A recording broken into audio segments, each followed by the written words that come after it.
నమస్కారం అందరికి. ఇప్పుడు మనం ఇంటర్మీడియట్ సెకండ్ ఇయర్ వాళ్ళకి అకౌంటెన్సీలో సెకండ్ యూనిట్ కన్సైన్మెంట్ అకౌంట్స్ లో ఉన్నాము.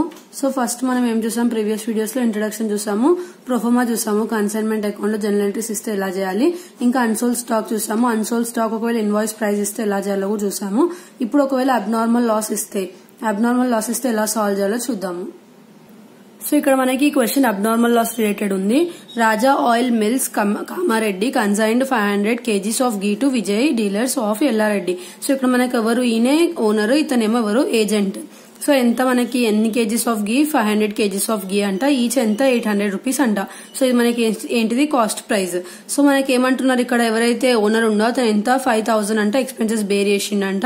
ఇంకా 50 kgs ఆఫ్ గీ అయితే ఏదైతే ఉందో అది ఏమైందంట, ఎప్పుడైతే ట్రావెలింగ్ ఒక ప్లేస్ నుంచి ఇంకొక ప్లేస్ కి వెళ్లేటప్పుడు అంటే ట్రాన్సిట్ లో ఏమైందంటే డిస్ట్రాయ్ అయిందంట. ఎంత 50 kgs, 500 kgs లకి వెళ్ళి 50 kgs వేస్ట్ అయిందంట. Next Vijay received remaining stock of ghee and reported the entire ghee is sold for 5 lakhs and his expenses are 12,000. He is entitled to a 5% of commission on sales. Prepare necessary accounts in the Raja Oil Mills assuming that Vijay remitted amount due by them. So ఇక్కడ ఏమంటున్నారు, only owner books లో prepare ఏమంటున్నారు. So ఎన్ని accounts వస్తాయి, 3 accounts వస్తాయి. 3 accounts తో పాటు ఇందులో అబ్నార్మల్ లాస్ ఉంది కాబట్టి ఒక ఎక్స్ట్రా అకౌంట్ వస్తుంది, అదేంటిది abnormal loss account. So first consignment account, consignee account, తర్వాత goods sent on consignment account, last one ఏమో అబ్నార్మల్ లాస్ అకౌంట్ అనేది మనం ప్రిపేర్ చేస్తాం ఓనర్ బుక్స్ లో. అదే ఒకవేళ కన్సైనర్ది కూడా కన్సైనీది కూడా ప్రిపేర్ చేయమని అప్పుడేం ప్రిపేర్ చేస్తుండే, కన్సైనీ దాంట్లో ఓనర్ అకౌంట్ ప్రిపేర్ చేస్తుండే, అది ఒక్కటే వస్తుంది అందులో. సో ఇక్కడ మనకి వాళ్ళు ఇచ్చిన డేటా ఏమేమి ఉందంటే, ఫస్ట్ టోటల్ కేజీస్ ఆఫ్ గీ ఏమో 500 అన్నారు, ఈచ్ ఎంత అన్నారు 800 రూపీస్ అన్నారు each KG. So cost price ఎంత ఇచ్చినారు మనకి, 500 into 800 4 lakhs ఇచ్చినారు.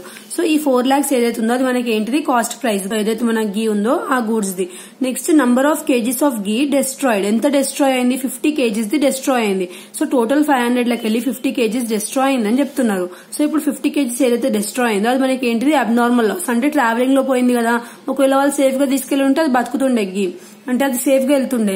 అది మనము నార్మల్ లాస్ కాదు, అది అంటే అది న్యాచురల్ గా ఏం జరగలేదు, ఒక మ్యాన్ వల్లనే అది అలా జరిగింది కాబట్టి దాన్ని అబ్నార్మల్ లాస్ అంటాం. అది ఒకవేళ ఆపుంటే ఆగగలుగుతుండే ఆ లాస్ అనేది. సో అలాంటి లాస్ ని అబ్నార్మల్ లాస్ అంటాం. సో 50 kgs పోయింది. సో ఫస్ట్ ఎలా ప్రొఫార్మా మనకి సేమ్ అన్సోల్డ్ స్టాక్ లాగానే ఇక్కడ ప్రొఫార్మా, బట్ డిఫరెన్స్ ఏంటిదంటే ఏదైతే మనకి అన్సోల్డ్ ఏదైతే అబ్నార్మల్ ఉందో అది తీసుకుంటాము 50 ఎంత అమౌంట్ మనకి, ఈచ్ కేజీ 800. సో 50 into 800 ఎంత మనకి 40,000 అనేది అబ్నార్మల్ లాస్ అయింది. సో ఆ 40,000 లో ఎవరైతే non recurring expenses of owner, non recurring expenses of agent ఉంటే అవి తీసుకోవాలి. సో ఇక్కడ ఓనర్ వి మనకి నాన్ రికరింగ్ ఇచ్చినా లేదంటే ఏ ఎక్స్పెన్స్ ఇచ్చినా సరే అది నాన్ రికరింగ్ కిందనే వస్తుంది, అది మనం డైరెక్ట్ తీసుకోకూడదు. సో 5,000 మనకి అతను ఎక్స్పెన్సెస్ అనేటివి ఇచ్చినారు. సో ఆ 5,000 లకి వెళ్ళి ఎంత లాస్ అయింది, 50 లాస్ అయింది కదా. సో ఆ 50 బై టోటల్ ఎంత 500 కదా. సో అది చేసిన తర్వాత వచ్చిన అమౌంట్ ఏంటిది, అది నాన్ రికరింగ్ కింద వస్తుంది. సో ఇప్పుడు మనం ఏం చేసుకోవాలి, 40,000 ప్లస్ 500 చేస్తే 40,500 వస్తుంది. ఎందుకు విజయ్వి తీసుకోవాలంటే విజయ్వి నాన్ రికరింగ్ ఇస్తేనే తీసుకోవాలి, ఇవ్వకపోతే తీసుకోవద్దు. సో ఇక్కడ పర్ సపోజ్ ఒకవేళ కన్సైనీది నాన్ రికరింగ్ ఎక్స్పెన్సెస్ ఇచ్చిండ్రు అనుకోండి. సో ఎంత ఇచ్చిండ్రు, ఒక 2,000 ఇచ్చిండ్రు. సో ఆ 2,000 ఇస్తే మనం ఎలా రాసుకుంటాము, ఇక్కడ ఇలా ఎలా రాసుకున్నాం అలానే 2,000 into 50 ఎంత డెస్ట్రాయ్ అయింది, 50 డెస్ట్రాయ్ అయింది. కానీ కింద టోటల్ 450 రాయాలి. ఎందుకు 450 రాయాలంటే, సో ఇక్కడ చూడండి, విజయ్ రిసీవ్డ్ రిమైనింగ్ స్టాక్ అన్నారు. సో 50 డెస్ట్రాయ్ అయిన తర్వాత రిమైనింగ్ స్టాక్ రిసీవ్ చేసుకున్నంట ఎవరు, విజయ్.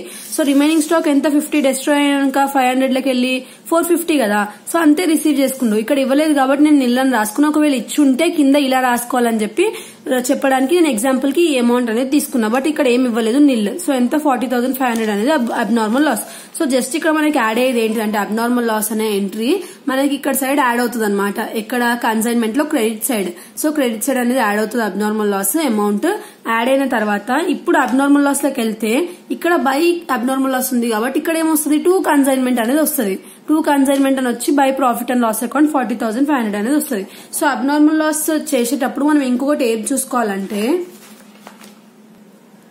సో ఇది మెయిన్ పాయింట్ అన్నమాట. ఒకవేళ అబ్నార్మల్ లాస్ ఇస్తే మనం ఏం చూసుకోవాలి అంటే, if goods are insured the total of the loss or part of it is receivable from insurance company. In such case the amount which can be recovered should be debited to the insurance company and what cannot be recovered should be debited to profit and loss account. For suppose ఇప్పుడు insurance company దగ్గర మనం ఏం చేసినాం, ఒక fridge ఉంది, 1 lakh rupees ఉంది fridge. So 1 lakh rupees మీద మనం ఇన్సూరెన్స్ చేపించుకున్నాం అనమాట. ఇన్సూరెన్స్ చేపించుకున్నాం, ఫ్రిడ్జ్ సడన్ గా ఖరాబ్ అయిపోయింది. ఖరాబ్ అయిపోయిన తర్వాత ఇన్సూరెన్స్ కంపెనీ వాళ్ళు ఏమన్నారు, ఈ 1 lakh లకి వెళ్ళి 80,000 అనేది మేము ఇస్తాము అని చెప్పినారు. సో 80,000 అనేది మేము మీకు ఇన్సూరెన్స్ అనేది క్లెయిమ్ చేస్తామని చెప్పినారు.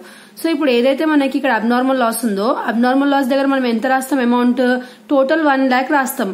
1 lakh రాసిన తర్వాత ఇన్సూరెన్స్ కంపెనీ వాళ్ళు ఎంత క్లెయిమ్ చేస్తున్నారు, 80,000 క్లెయిమ్ చేస్తున్నారు. సో అది అక్కడ రాస్తాం. మిగిలిన 20 ఏంటి మనకి లాస్ కదా, సో అందుకే మనం లాస్ సైడ్ రాసుకోవాలి. ఏదైతే రికవర్ అవ్వదు ఇంకా ఇప్పటికీ, సో అది మనం ఏం చేయాలి, ప్రాఫిట్ అండ్ లాస్ కి పంపించాలి. సో ఈ ప్రాబ్లమ్ మనకు అలాంటిది ఏమైనా రికవర్ చేసిరు ఇన్సూరెన్స్ కంపెనీ వాళ్ళు అని ఏమైనా ఇచ్చినారా, సో అలాంటిది ఏమి ఇవ్వలేదు. ఇన్సూరెన్స్ కంపెనీ వాళ్ళు రికవర్ చేసిరు అలాంటిది ఏమి ఇవ్వలేదు కాబట్టి మనం డైరెక్ట్ కన్సైన్మెంట్ అని రాసుకుని బై ప్రాఫిట్ అండ్ లాస్ రాసుకున్నాము. ఒకవేళ ఇన్సూరెన్స్ కంపెనీ వాళ్ళు క్లెయిమ్ చేసి ఉంటే అప్పుడు అబ్నార్మల్ లాస్ చూడండి, ఇది ముందు ప్రాబ్లమ్ది. బై ఇన్సూరెన్స్ కంపెనీ అని రాసుకుని ఎంత క్లెయిమ్ చేసింది అది రాసుకుంటాము. టు కన్సైన్మెంట్ అకౌంట్ అని చెప్పి అది రాసుకుంటాము. రాసుకున్న తర్వాత ఏదైతే మనకి ఇంకా ఇర్రికవరబుల్ అంటే ఇంకా రికవర్ అవ్వదు అనే లాస్ ఉంటుంది కదా, సో దాన్ని మనం ప్రాఫిట్ అండ్ లాస్ అకౌంట్ కి ట్రాన్స్ఫర్ చేయాలి. సో ఇది మనకి ఏంటిది, అబ్నార్మల్ లాస్ ఒకవేళ ఇస్తే ఇలా సాల్వ్ చేయాలన్నమాట. ఫస్ట్ ఏం చేసినాము, అబ్నార్మల్ లాస్ ది మనము ఇది క్యాలిక్యులేట్ చేసినాము. ఎలా క్యాలిక్యులేట్ చేసినాము, ఎంత లాస్ ఉందో చూసుకొని నాన్ రికరింగ్ ఎక్స్పెన్సెస్ ఇద్దరివి యాడ్ చేసినాము. దీంట్లోకి యాడ్ చేసిన తర్వాత మనం ప్రొఫార్మాలకు వచ్చేసిన తర్వాత ఏం చేసినాము, నార్మల్ గా గూడ్స్ పంపినరు, owner expenses, agent expenses, agent ది కమిషన్. ఏజెంట్ ది కమిషన్ ఏదైతే సేల్స్ ఉంటుందో దాని మీద క్యాలిక్యులేట్ చేయాలి. ఒకవేళ పర్సెంటేజ్ ఇస్తే, లేదు డైరెక్ట్ ఇస్తే డైరెక్ట్ తీసుకోవాలి. సేల్స్ అమౌంట్ ఏమో క్రెడిట్ సైడ్ వస్తుంది, తర్వాత అన్సోల్డ్ స్టాక్ ఉంటే కూడా క్రెడిట్ సైడ్ వస్తుంది. లోడింగ్ ఒకవేళ ఉంటే goods the loading credit side వస్తుంది, స్టాక్ ది లోడింగ్ ఏమో డెబిట్ సైడ్ వస్తుంది. మళ్ళీ అబ్నార్మల్ లాస్ ఇస్తేనేమో క్రెడిట్ సైడ్ వస్తుంది.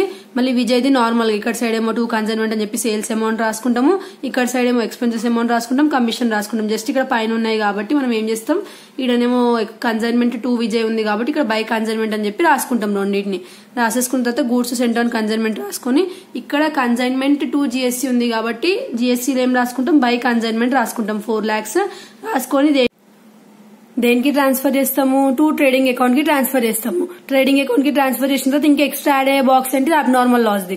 సో అబ్నార్మల్ లాస్ అని రాసుకుంటాము. రాసుకున్న తర్వాత ఇక్కడ మనము అబ్నార్మల్ లాస్ క్రెడిట్ సైడ్ రాసినాం కదా, so abnormal loss account data to consignment account కదా, సో టు కన్సైన్మెంట్ అకౌంట్ అని ఇక్కడ రాసుకుంటాము. ఇక్కడ సైడ్ డెబిట్ సైడ్ రాసేసి ఒకవేళ ఇన్సూరెన్స్ ఏమైనా క్లెయిమ్ అయి ఉంటే ఇక్కడ బై ఇన్సూరెన్స్ క్లెయిమ్ అని రాసుకుంటుండే.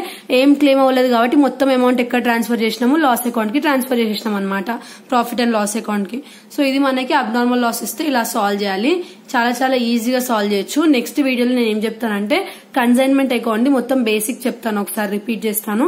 బేసిక్ చెప్పి ఇంకా ఏ ఎంట్రీస్ ఎక్కడ ఎలా వస్తాయి అని చెప్పి ఈజీగా గుర్తుపెట్టుకునేలాగా, జనరల్ ఎంట్రీస్ లేకుండా గుర్తుపెట్టుకునేలాగా ఒక ప్రాబ్లం చెప్తాను. అప్పుడు మనకి కన్సైన్మెంట్ అకౌంట్ అనేది కంప్లీట్ గా అయిపోతుంది.